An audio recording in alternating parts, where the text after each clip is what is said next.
तो यहाँ क्वेश्चन है, explain working principle of coil galvanometer, moving coil galvanometer. तो सबसे पहले जान लें कि गैल्वेनोमीटर होता क्या है। तो गैल्वेनोमीटर एक स्मॉल करंट को डिटेक्ट करता है, उसका डायरेक्शन देता है और बैलेंस कंडीशन को फाइंड करता है। जैसे इसके पहले हम व्हीट स्टोन ब्रिज पढ़े, व्हीट स्टोन ब्रिज में हम गैल्वेनोमीटर लगाते हैं, गैल्वेनोमीटर वहाँ पर बैलेंस पॉइंट को फाइंड करता है। अब लोगों को कन्फ्यूज़न होता है कि ये करंट को मेज़र करता है ना। तो ये बहुत ही स्मॉल करंट को मेज़र करता है। जैसे इससे फिर क्वेश्चन भी आता है, name the device which measures current. अब उसमें गैल्वेनोमीटर भी देगा, अमीटर भी देगा, वोल्ट मीटर देगा और कुछ भी दे देगा। तो यहाँ पर गैल्वेनोमीटर करेक्ट नहीं है, अमीटर करेक्ट है। ठीक है, तो गैल्वेनोमीटर का काम क्या है? ये करंट को क्या करेगा? डिटेक्ट करेगा। ठीक है, करंट डिटेक्शन का काम करता है कि किसी सर्किट में करंट है कि नहीं है, और बहुत स्मॉल करंट को ये क्या करता है? मेजर करता है। ठीक है, तो ये हो गया मेजर्स स्मॉल करंट, एक ये हो गया। दूसरा, ये डायरेक्शन ऑफ करंट भी बताता है ना, डायरेक्शन ऑफ करंट। अब डायरेक्शन ऑफ करंट का मतलब क्या है? यदि इसको आप देखेंगे बाहर से तो इस तरह का एक डिस्प्ले लगा होता है ना। इसमें कुछ नंबर्स, जैसे ये इसका डायल है ना, घड़ी का डायल है, उसी तरह से इसमें एक पॉइंटर होता है, इसका कांटा होता है। ये रहता है जीरो में। यदि यहाँ प्लस है और यहाँ माइनस है तो ये जो इसका पॉइंटर है इधर जाएगा। तो हम यदि प्लस माइनस नहीं भी लिखा है तो पता कर सकते हैं कि करंट इधर से इधर जा रहा है। ठीक है, यदि ये जो पॉइंटर है ये इधर आ गया तो इसका मतलब करंट इधर से इधर जा रहा है। तो यहाँ पर हमको क्या पता चल रहा है? करंट का डायरेक्शन। साथ में बहुत ही स्मॉल माइक्रो एमीटर का करंट जो होता है वो इसको मेजर करता है। बहुत स्मॉल करंट को ये क्या करेगा? मेजर करेगा। कहीं पर हम ऐसी चीज़ भी बना सकते हैं कि किस साइड, जैसे मान के चलो हमारे पास फिजिकल बैलेंस होता है, तराजू होता है, तो एक कुछ यहाँ पर नोन चीज़ रख देते हैं, वाट एक किलो का या कुछ भी, और एक साइड क्या रखते हैं? अननोन। फिर उसके बीच में एक जो कांटा होता है उसको आप क्या करते हो? मिलाते हो कि ये बराबर हो गया, हो जाएगा। ठीक है, तो मतलब वो कहाँ पर आ जाएगा? पॉइंट पर पॉइंट आ जाएगा, मिल जाएगा। मतलब वहाँ पर दोनों क्या हो गए? बैलेंस हो गए। ऐसे ही यदि किसी में करंट इधर है, कोई करंट इधर है, तो हम एक ऐसी कंडीशन लगाएंगे कि इसमें करंट ना फ्लो हो, तो मतलब इधर का करंट और उधर का करंट क्या हो गया? बैलेंस हो गया। तो कहीं पर भी हमको बैलेंस पॉइंट फाइंड करना हो तब भी हम किसका यूज करते हैं? गैल्वेनोमीटर का। तो समझ में आ गया। तो अब हम गैल्वेनोमीटर क्या कहेंगे? Galvanometer is a device which is used for detection of current, measuring small current and gives the direction of current। Current का डायरेक्शन देता है, स्मॉल करंट को मेजर करता है और करंट का डिटेक्शन करता है। And also it is use also to find balance point. Balance point find करने के लिए भी यूज होता है। ठीक है, अब हम इसको देखेंगे कि ये डिज़ाइन कैसे बनता है। तो सबसे पहले हम एक काम करते हैं, इसमें मान के चलते हैं कि ये जो मेरे पास एक ये है, ये एल्युमिनियम का फ्रेम है। ठीक है, रेक्टेंगुलर क्या कहलाए? फ्रेम। ये पूरी तरह से रेक्टेंगुलर नहीं है पर मान लो रेक्टेंगुलर फ्रेम है।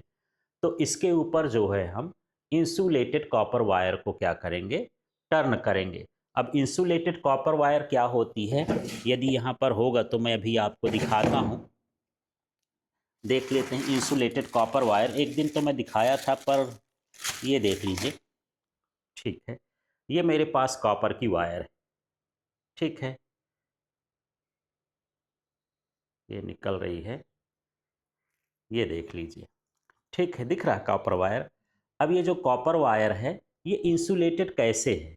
इसके ऊपर एक पतली सी फिल्म चढ़ी हुई है, पन्नी चढ़ी हुई है, पॉलीथीन चढ़ा हुआ है। तो ये वायर के ऊपर पॉलीथीन लगाना माने ये क्या हो गया? इंसुलेटेड है। बस ये ट्रांसपेरेंट है तो ऐसा लगता है कि इसमें इंसुलेशन नहीं है, पर इसमें करंट फ्लो करोगे तो ये जल्दी से करंट नहीं मारेगा। छू के नहीं देखना है। नॉर्मल करंट जो है, जैसे डीसी होता है उसको यूज करोगे तो इससे कोई फ़र्क नहीं पड़ेगा, क्योंकि इसके ऊपर क्या लगी होती है, पॉलीथीन लगी होती है। जब यूज करना होता है तो इसको हम थोड़ा सा यहाँ जैसे कनेक्शन बनाना होता है तो इसको हम या तो जला देते हैं थोड़ा सा, या इसको किसी से रब कर दिए तो ऊपर की पन्नी निकल गई, फिर कनेक्शन करते हैं। तो ये इंसुलेटेड कॉपर वायर लेते हैं, इस इंसुलेटेड कॉपर वायर को इस तरह से इसमें टर्न करते हैं। ठीक है, अब टर्न करने के बाद जब हम इसमें टर्न ऐसे कर लेंगे, बहुत सारे टर्न बना लेंगे, तो ये बन जाएगी कॉइल। तो सबसे पहले हम क्या किए, एल्युमिनियम का रेक्टेंगुलर फ्रेम ले लिए। अब एल्युमिनियम के रेक्टेंगुलर फ्रेम के ऊपर हम इंसुलेटेड कॉपर वायर का टर्न दे के क्या बनाते हैं, कॉइल बनाते हैं। और इसके बीच में एक हमको क्या रख देना है, सिलेंडर रख देना है, सॉफ्ट आयरन कोर रख देना है। इसके बीच में कोई भी पार्ट हो, जैसे मान लो यही है, तो इसको हम ऐसा करके क्या करेंगे, रख देंगे। ये जो आपको डायग्राम दिख रहा है, यहाँ पर ये जो लाइन लाइन दिख रही हैं, ये क्या है, एक कॉइल है। और वो कॉइल किस पर हैं, एल्युमिनियम के फ्रेम पर है। ठीक है, अब इसमें हम क्या करेंगे कि जब हम इसमें करंट फ्लो करेंगे, इस कॉइल में क्या करेंगे, करंट, तो इसमें टॉर्क प्रोड्यूस होगा, मानिए घूमेगा। तो हम कल पढ़ चुके हैं कि जितना करंट ज़्यादा होगा उतना टॉर्क भी ज़्यादा होगा। तो यहाँ पर हम एक पॉइंटर लगा देते हैं ऐसा, जब ये घूमेगा तो ये पॉइंट करेगा। तो यहाँ पर हम वैल्यू रख देते हैं कि करंट की वैल्यू कितनी, इससे पता चल जाता है। यदि आप इसको करंट फ्लो करना बंद कर देंगे तो इसमें एक स्प्रिंग लगाई जाती है, ये स्प्रिंग इसको फिर से अपनी ओरिजिनल पोजीशन में ला करके रख देती है। ठीक है, तो करंट क्या करेगा, इसको आगे डिफ्लेक्ट करेगा, और जो स्प्रिंग है जब करंट हटाओगे तो अपने उसके ओरिजिनल पोजीशन पर ला करके छोड़ देता है। ठीक है, अब इसके चारों तरफ हम क्या लग जाते हैं, मैग्नेटिक पोल लगा देते हैं, एन है और ये क्या है, एस है। ठीक है, अच्छा यहाँ पर ये भी समझना है कि इन पोल्स को हम अलग नहीं कर सकते, यहाँ यस है तो इसके आगे क्या होगा, एन होगा, उसकी हमको ज़रूरत नहीं है। एक मैग्नेट होगा, इसका हम एन ले लिए हैं, एस वाला इधर होगा। ठीक, तो चलिए अब हम इस डायग्राम को देखते हैं और इसको समझते हैं। सबसे पहले हमको क्या करना है, एक एल्युमिनियम का क्या लेना है, फ्रेम। ठीक है, तो ये क्या हो जाएगा, ये हो गया एल्युमिनियम फ्रेम। ठीक है, उसके ऊपर हम क्या करेंगे, इसके ऊपर जो है इंसुलेटेड कॉपर वायर की क्या लगा देंगे, टर्न्स लगा देंगे।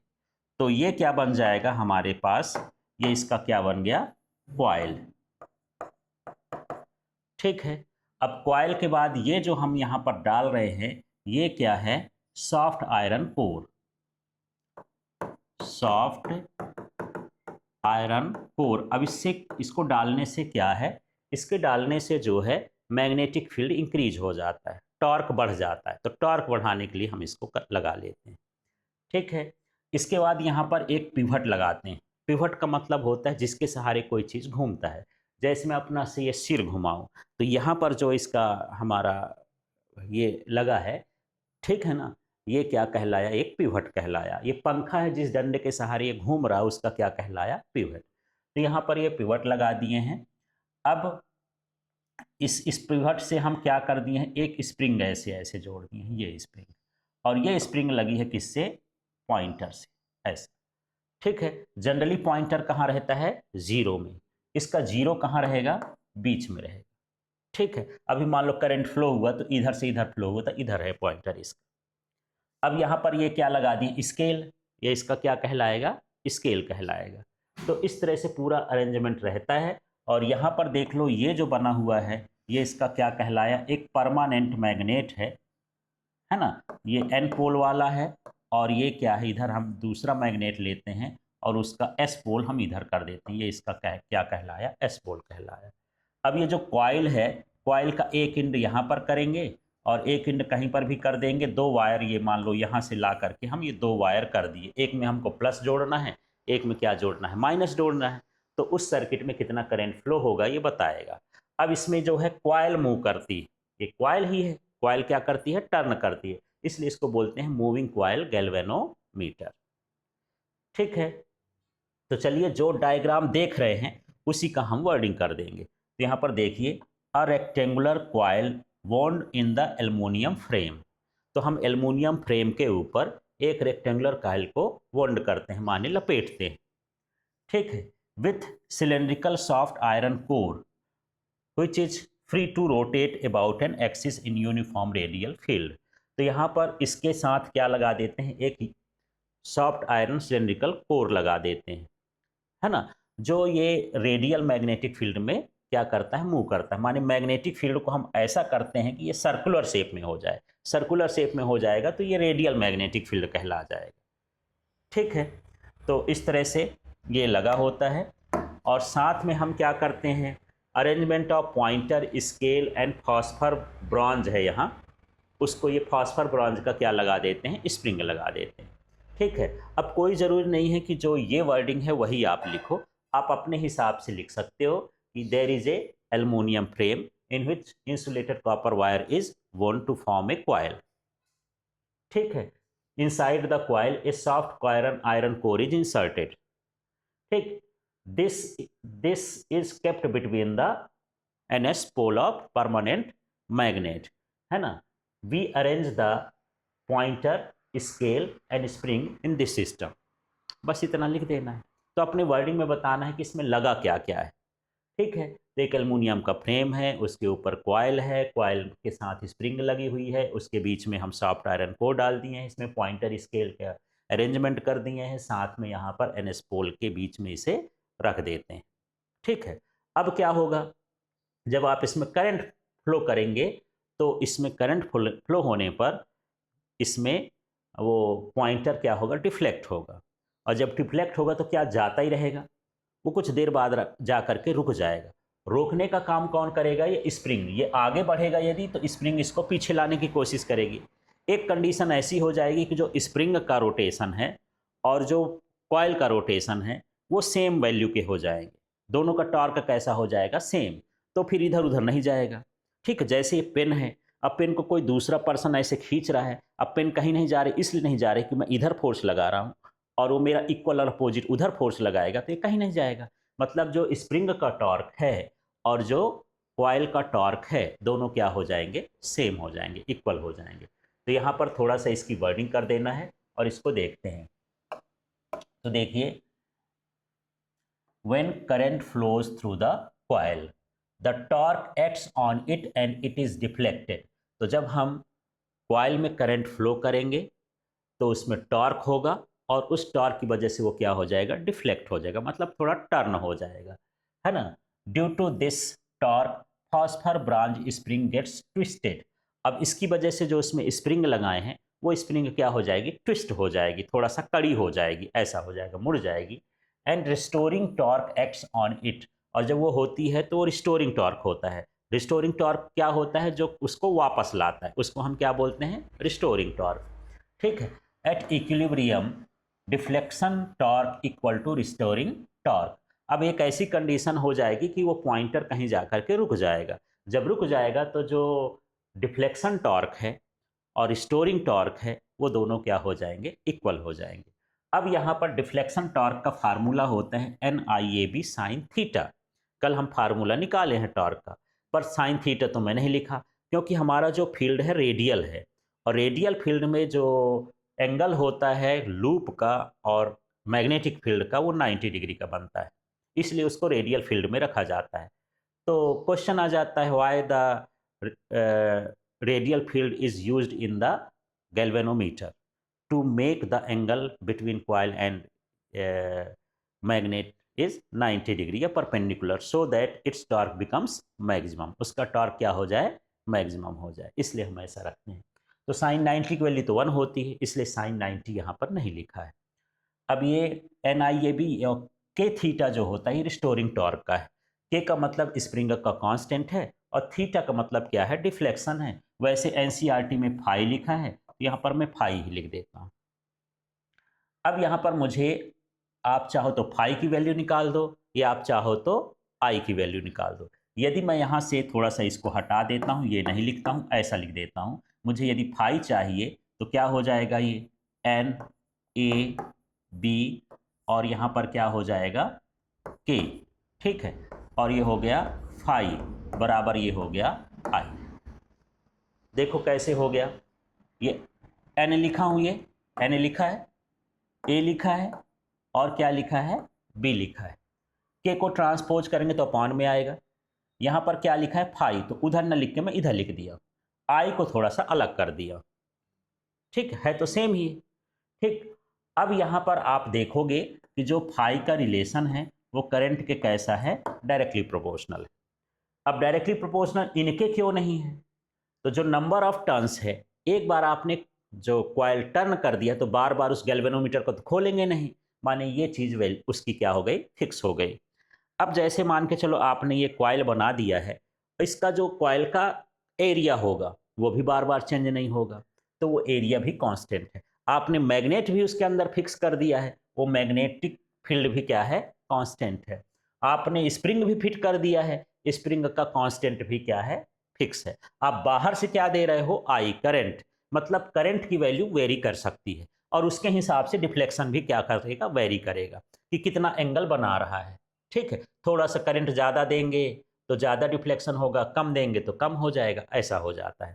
तो मतलब यहाँ पर जो डिफ्लेक्शन है वो करंट के डायरेक्टली प्रोपोर्शनल होता है। तो यहाँ पर लिख सकते हो deflection produce on the galvanometer is directly proportional to the current flowing through the galvanometer. अब गैल्वेनोमीटर नहीं लिखना है तो कॉइल भी लिख सकते हो, deflection on the coil is directly proportional to the current flowing in the coil. इसको उल्टा भी बोल सकते हो, current in the coil is directly proportional to the deflection of the coil. इस यही प्रिंसिपल है कि आप जितना करंट फ्लो करोगे उसमें उतना डिफ्लेक्शन हो जाएगा और इसी से हम मेजर कर लेंगे कितना करंट है। ठीक है, तो the current flowing in the coil is directly proportional to the deflection of coil. ठीक है, तो कोई बड़ा सा कोई क्वेश्चन नहीं है, सिंपल सा आपको डायग्राम बनाना है, डायग्राम बना करके उसको थोड़ा एक्सप्लेन कर देना है। फिर आपको बताना है कि यहाँ पर जो डिफ्लेक्शन का टॉर्क होता है और रिस्टोरिंग टॉर्क होता है वो एक इक्वल हो जाएंगे, बैलेंस हो जाएंगे। तो रिस्टोरिंग टॉर्क और डिफ्लेक्शन टॉर्क का फार्मूला लिख करके आपको फाई की वैल्यू निकाल देना है। ठीक है, अब ये सारी वैल्यू तो निकाल दिए, पर इस फार्मूले में जो जो चीज़ें आई हैं उनको हमको बताना पड़ेगा कि एन क्या है, ए क्या है, बी क्या है, आई क्या है। ठीक है, तो यहाँ पर देखो एन नंबर ऑफ टर्न्स हो गया, ए एरिया ऑफ द कॉइल हो गया, बी मैग्नेटिक फील्ड हो गया, आई करंट हो गया और के स्प्रिंग कांस्टेंट हो गया। ठीक है, और ये डिफ्लेक्शन और ट्विस्ट एंगल कहला जाएगा। ठीक है, चाहे थीटा लिख लो या फाई लिख लो, आप थीटा भी लिख सकते हो, एनसीईआरटी में फाई लिखा है तो फाई भी लिख सकते हो।